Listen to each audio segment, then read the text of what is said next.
You see what you're saying? Yeah. Ibn Taymiyyah said, you never use this argument if someone comes to rob you. By telling, if the robber comes to you and said, okay, why are you going to judge me if God has written to rob you? Yes. Would you say, no, I'm going to accept it? Of course not. Khalas, It's the same thing. Happy with that? Thank you, brother. Alhamdulillah. What I would say to you, akhi, there is some doubt. It's not a doubt, it's a wiswas. You understand? Yes. It's a wiswas. Yes. So like I said to you, remember this point. Yes. You have no problem Allah knowing something. Of course. Because all knowing. So now if Allah has written it, you have problem with it. But you're going to say to yourself, why I'm going to have problem with Allah? Allah is my Lord. Yes. I'm a servant of Allah. Yes. I can't. He written on me and Because written on me. the proof Allah is just, like I said, example I gave you.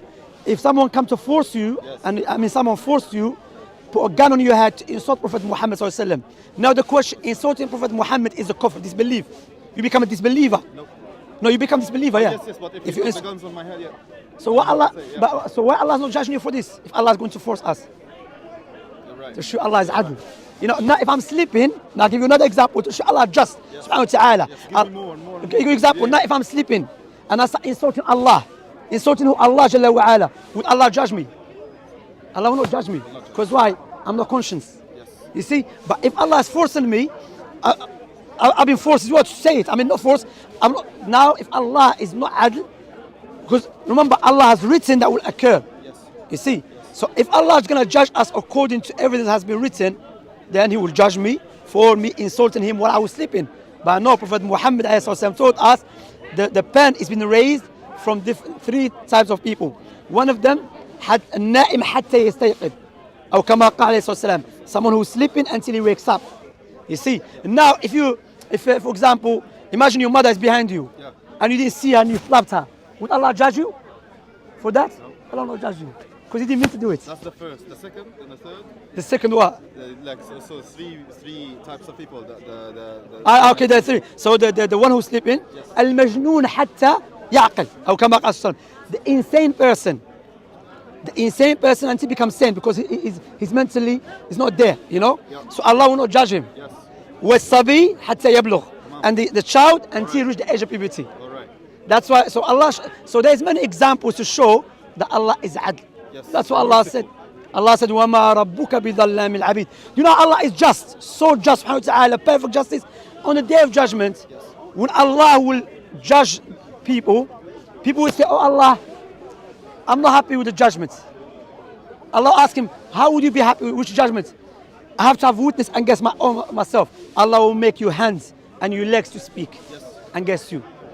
So the hands that you did haram and your body will witness, testify against you. كلموهم أيديهم وتشهد أرجلهم بما كانوا. بارك الله فيك. That shows you Allah just subhanahu wa ta'ala. Alhamdulillah. So we Amin. Barakallahu fikum. Amin. You know, but there's a way to do with this. أعوذ من الشيطان الرجيم. But remember, akhi, we are the servants of Allah. Allah is our Lord. That, you know what's happening now? This is a reminder to me and to everyone. Now I've noticed this. We live in an era that we want God according to our desires. Yes. For example, I was speaking to a young man. I said to him, listen, why don't you believe in God?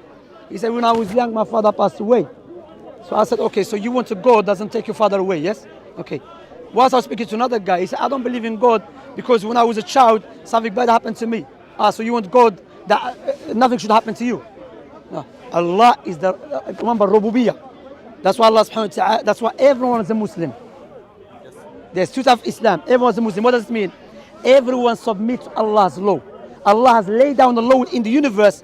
No one can escape it. Yes. When a death comes to you, the queen had the best doctors. When the death came to her, she had to submit to the death. That's why Allah subhanahu wa ta'ala said, "Lahu aslama man fi samawati wal ard." To him, what was on the heaven and the earth have submit to him. What does that mean? Mean universally. Like if Allah wants to make it rain, no one can stop the rain. You understand, akhi? If Allah wants to bring the sun, no one can bring it down. And at the same time, ولا تقولوا أسلمنا. فقولوا آمنا. It's about Arab. It's different thing. About Arab. So, akhi, alhamdulillah, this issue of al-qadar, many people misunderstand it because they haven't understand the rububiyyah correctly. When you understand the rububiyyah, this is Allah's kingdom. And also the example I've given you shows you.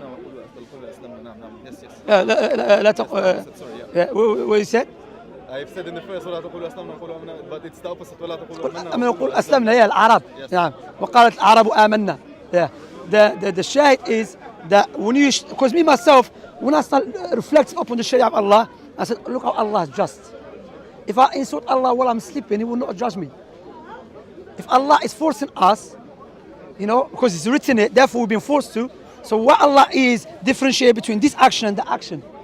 That shows you Allah has written it, doesn't mean He's forcing us. Because if Allah has written the preserved tablets, necessitate is forcing us, therefore we should be judged for every action we do. But that's also certainly that we are going to do that if it is written on us, we will do it. Yeah, because you're going to do it. To do the tawbah. Yeah, for example, now. Also written on us the tawbah to do it or not?